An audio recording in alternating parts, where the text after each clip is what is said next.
Frank, sometimes the NBA schedule favors you and sometimes it doesn't. In this case, you had a day off yesterday.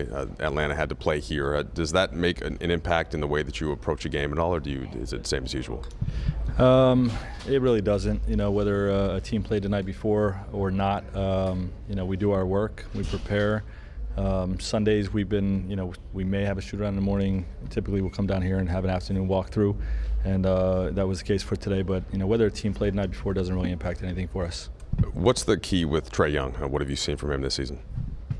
He's a monster. He can beat you in a number of ways. He has the 4-point range off the bounce, which makes him one of the toughest guys in the NBA to defend. And what makes it tough is when you try to double team him, he has the ability to beat the double team, and still get into the paint, whether it's turning the corner or splitting or rejecting or the various ways you can beat a trap. He has that ability because of his speed.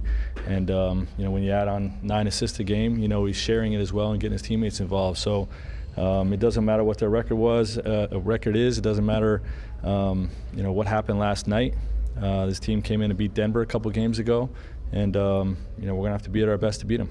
Wondering what you thought of the rotation with Avery out, and if you're going to plan on going the same way tonight. Yeah, we'll start KCP again. I think he deserves the chance after the performance, the two-way performance the other night. He always brings consistent defensive energy, and obviously gave us some scoring punch the other night. So he'll be in the starting lineup again. What do you think lacked a little bit about scoring in the lineup's last game when LeBron was out?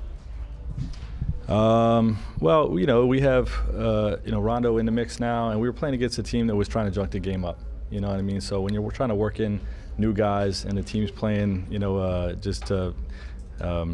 trying to trick you with matchups, putting big guys on smalls and, just trying to bring some confusion to the game. Credit Luke for being creative, and I think it just slowed us down a little bit. But, ultimately we had a pretty strong offensive night on a slow-paced type of game, and, something hopefully we're better with tonight. Frank, I think when people thought about LeBron and AD playing together, there were some things that they did offensively people assumed would fit pretty well together. Are there things defensively, specific to those two guys, that make them work well together? Well, just the pure athleticism.